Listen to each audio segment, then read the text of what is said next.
Hey guys, if you're interested in any figures or figure accessories that I have currently up for sale, go ahead and send me an email. Just go to my channel page on YouTube and go to the About section, click on that, and you'll be able to get in touch with me.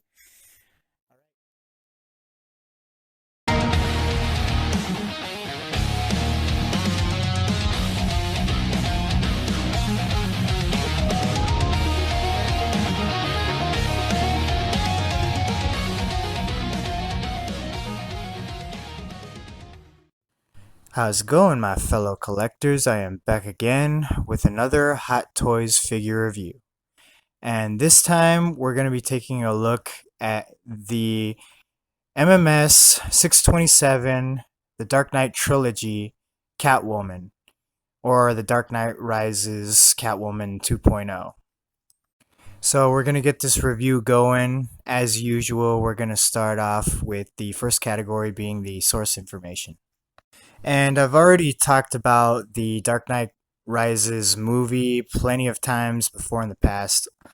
I talked about it a little on my Dark Knight Batman DX19 figure review, and I talked about it the most on my Daft Toys Bane figure review.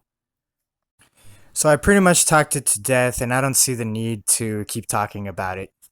If you guys want to know my opinions on that movie, just check out those reviews.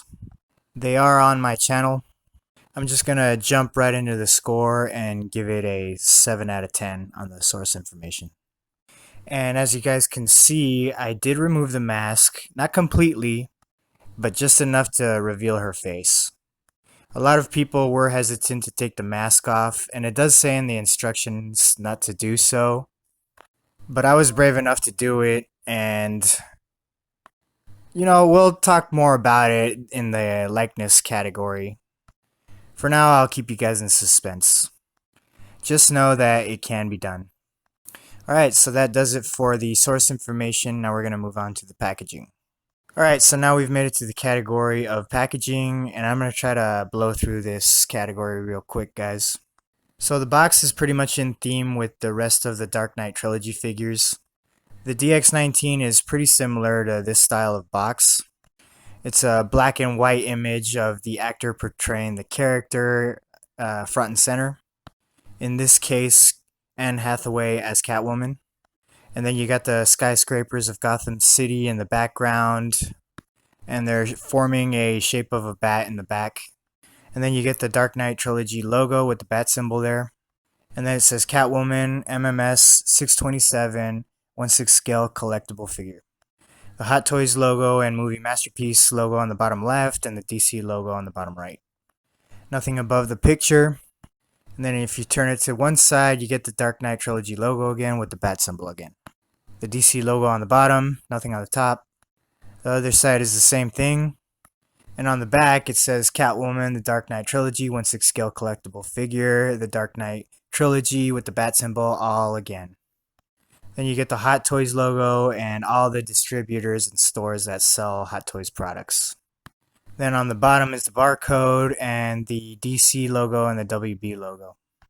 And then you get the warnings and stuff that nobody really reads. Now I'm going to take the sleeve off and show you guys what's on the actual box. So once you take the sleeve off, this is what you get. Just a window showing the figure and all of its accessories, with the name Catwoman on the top and the bat symbol on the bottom. No title this time, it doesn't say Dark Knight Trilogy.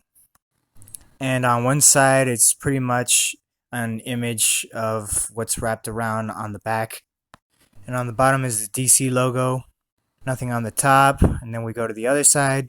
We have a continuation of the photo on the back and the DC logo again. And then on the back, we get an image of the figure on the Hot Toys Bat Pod. And then on the bottom, it says the Dark Knight Trilogy again with the Bat logo again. And then on the bottom, we have more. It says the Dark Knight Trilogy again with another Bat logo. And it says MMS 627, the Dark Knight Trilogy 1/6 scale Catwoman figure with all the logos again, Movie Masterpiece, Hot Toys, and DC. So that's that for the packaging. It's a decent box. Even though it's similar to the DX19 box, I'm not going to give it the same score because that's a DX box and this is just a regular box. So for the category of packaging, I'm going to give it a 9 out of 10. Alright, so that does it for the category of packaging. Now we're going to move on to the next one.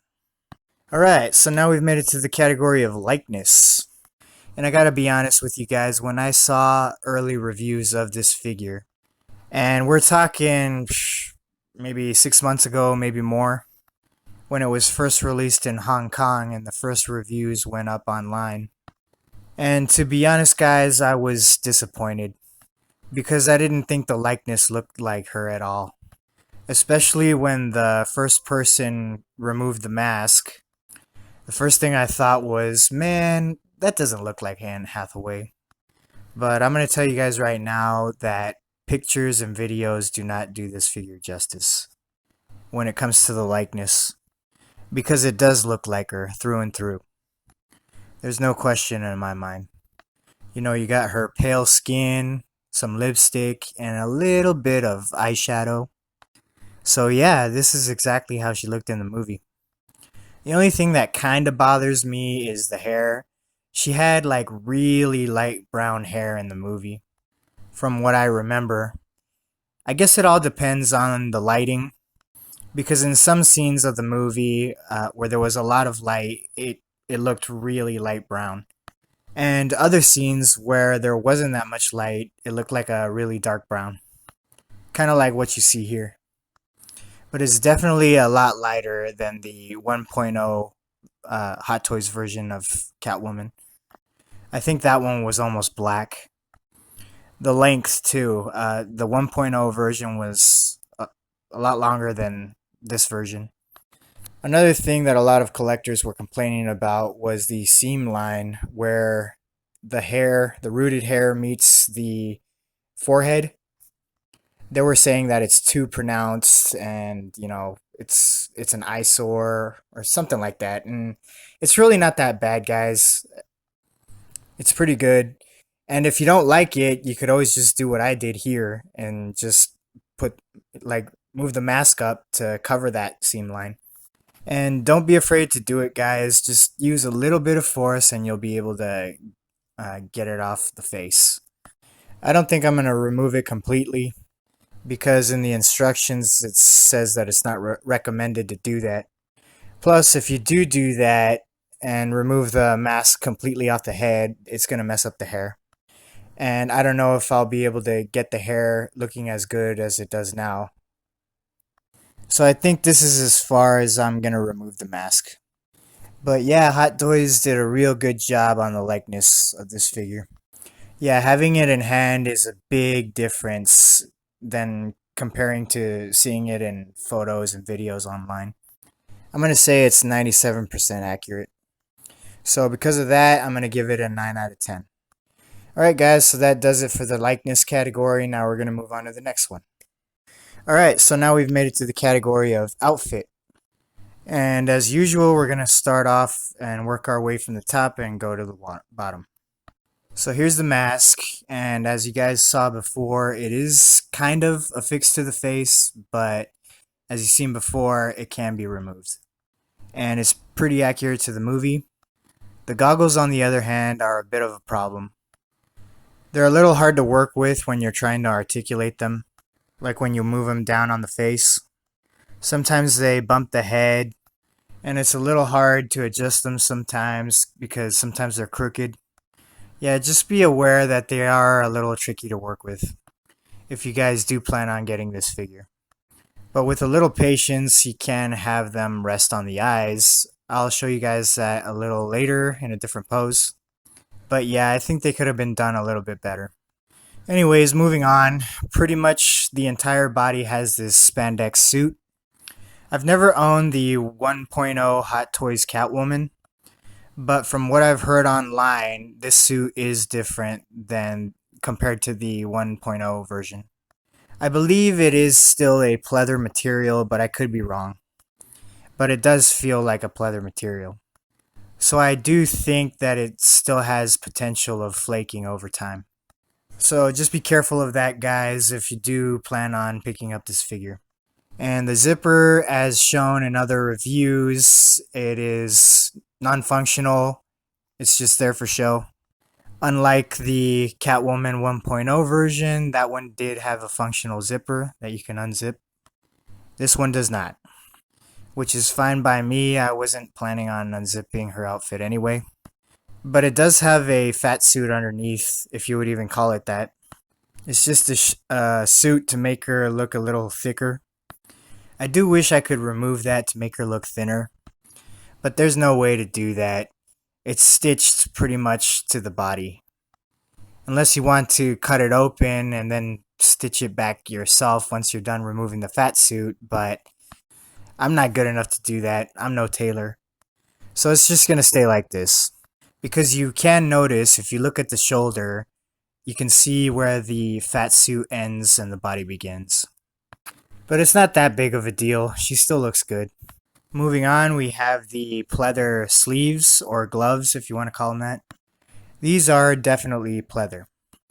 They're nice for what they are, but I do see in the future the potential of them flaking too. So be mindful of that, guys. Keep this figure in a dry atmosphere. Give it some leather protective liquid, and it should last you a really long time. There was one thing that I saw on Dean Knight's review of this figure. He had a defect on one of the sleeves of this figure.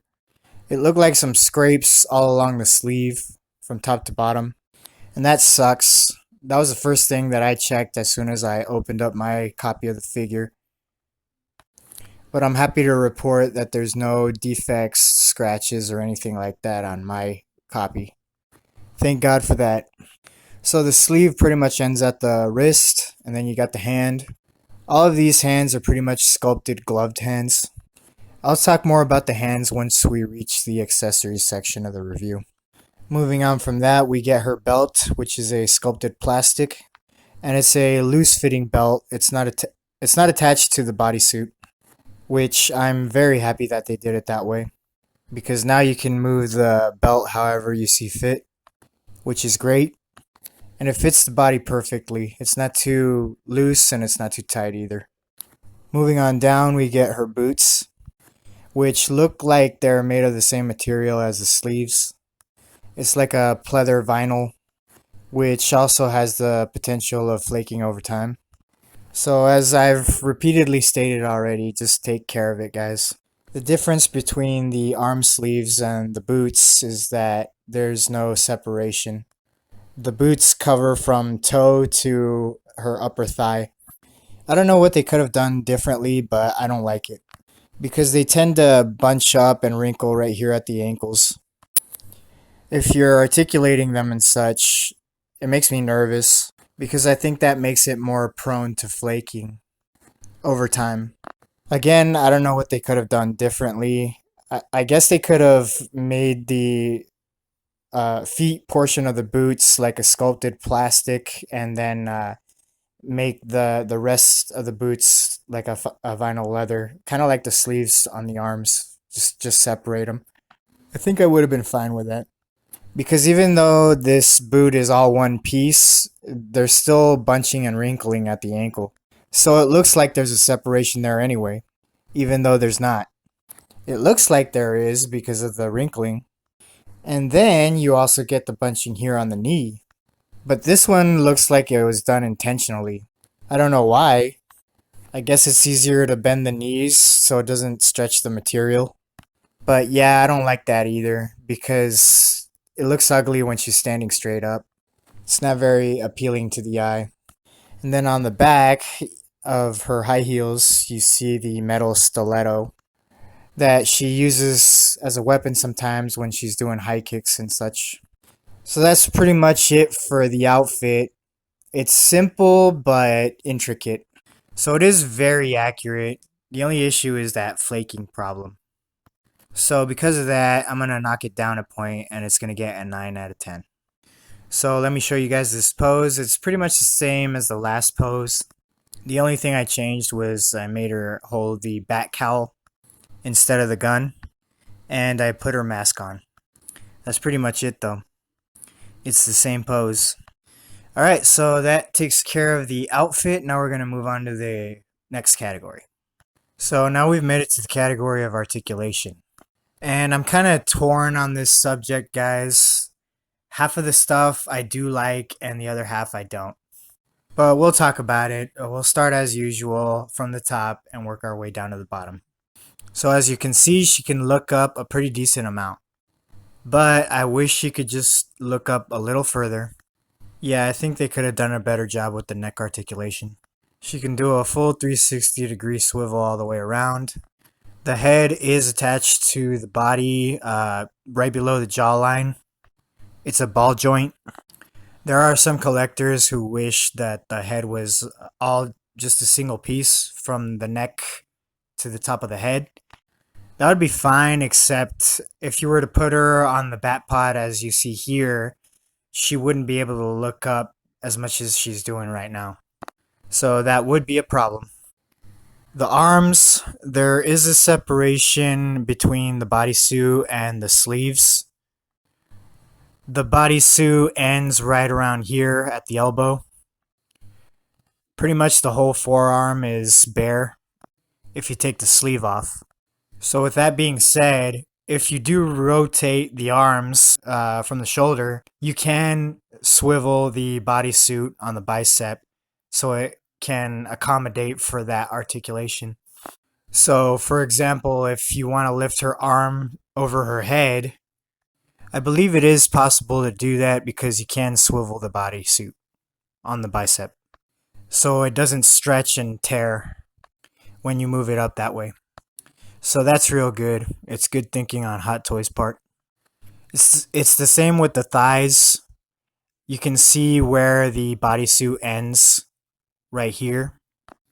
So if you want to have her kick forward all the way, all you have to do is push up the bodysuit toward the crotch. That way it doesn't stretch the material or tear it. Because otherwise it's more prone to ripping or tearing if you just have her kick all the way up without pushing the bodysuit up. So I suggest pushing the bodysuit up and then moving the leg however you want. Getting back to the shoulders, she can do a T-pose. She has a little bit of shoulder shrug as well. I remember in Dean Knight's review of this figure, he said that he had a problem with one of the shoulders of his figure. I don't know if it was the right or left one. In my case, it's the right shoulder. It's really stiff compared to the left shoulder. The left shoulder moves normally, there's no problems with it or anything. But the right shoulder is really stiff and tight. It's not impossible to move it, but it just takes some getting used to. You gotta move it at a certain angle. I won't be showing you guys how to do it, but you know, it can be done. Just be careful with that shoulder. Moving on, we have the elbows, which are a single bend. I wish there were a double bend, but they're not. We could have got a whole lot more poses with double bend elbows, but it's not that big of a deal. You can still get her in some pretty cool poses with a single bend elbow. Moving on to the wrists, you get standard Hot Toys female wrist pegs. She's got those wrist pegs that are cut at an angle. Pretty standard for a female figure. The ab crunch is really good. I was surprised with that. She can rotate and lean from side to side, crunch forward and lean backward. A pretty good amount in all directions. If we compare her to the Hot Toys Harley Quinn over here, she virtually has no ab articulation. She basically moves less than an inch in all directions. Forward, backward, side to side. Compare that to the Catwoman over here and it's night and day. She's got really good ab articulation. You can do a lot of those female model poses, like the models that walk down the fashion runway. I don't know if there's any waist articulation. I haven't seen any, because all the poses that I was doing was coming from the abs, so I really don't know if it has waist articulation. Moving on down to the crotch area. Almost 90 degrees, she can kick forward. She can almost do the splits.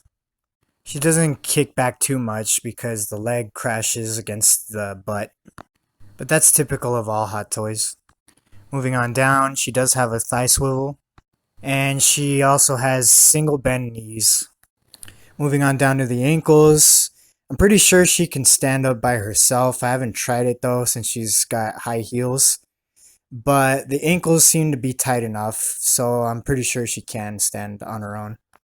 But she does have those female ankle pegs, similar to the ones that come on the Hot Toys Wonder Woman.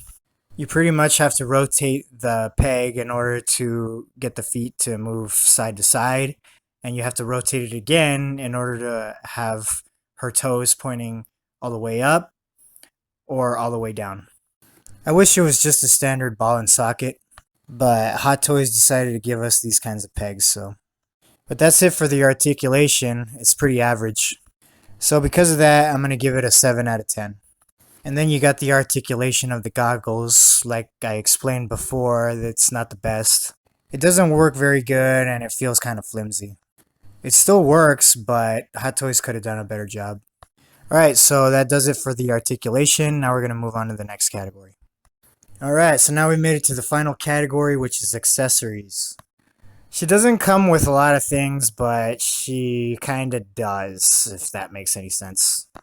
I'll run through it so I can explain. We get Batman's broken cowl over here, which we have seen with the 1.0 Bane Hot Toys figure in the past. This is pretty much just a copy of it, except it doesn't have that splatter of water on it this time. It's just dry. Moving on to the hands, we get a total of 7 hands. The hands that she's got on right now are a pair of relaxed hands. She comes with one right gun holding hand, and they're really good too. They got excellent sculpt work, the wrinkles from the glove, the seam lines. She's got like a little carbon fiber material on the back of her hands. She comes with a pair of hands for holding onto the handlebars of the bat pod. And she also comes with a pair of fists as well. And some spare wrist pegs just in case you break the ones on the figure. And she also comes with this Glock 17. And it is spring loaded and the magazine does come out. And you can see the bullet inside. So there you go. It comes with all that. It's minimal. But the big banger of the show, when we're talking about accessories, is the diorama base that she comes with. I believe this is the first time Hot Toys has done something like this. I mean, Hot Toys has done dioramas in the past, but I don't think they've ever done anything this intricate before. This is supposed to simulate when Batman and Catwoman are both down in the sewers. She basically leads Batman straight to Bane and traps him. And that's where Batman ends up getting his back broken. So because it's in the sewers, we got this little water stream that's flowing underneath the base. And it looks really good. It's a sculpted plastic, but it's transparent. And they just painted over it with like this aqua color and some white on top to simulate flowing water. It also has these columns that you can extend and retract, so you can elevate the base if you want or lower it. How you see it now is as high as it'll go. And then you have the base itself, which is pretty much a catwalk. So you have the broken railings here, and there's really good paint work on it too. You have to attach all those railings to the base too. They all come detached, so does the water. And then you get this cardboard piece as a backdrop.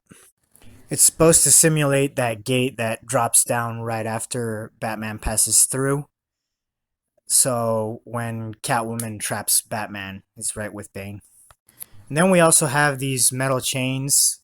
And I don't know if it's because my copy was sitting in a warehouse for so long or something, but every time I touched them, when I took them out of the package, they were leaving like this black residue on my hands. I don't know if it was paint or something.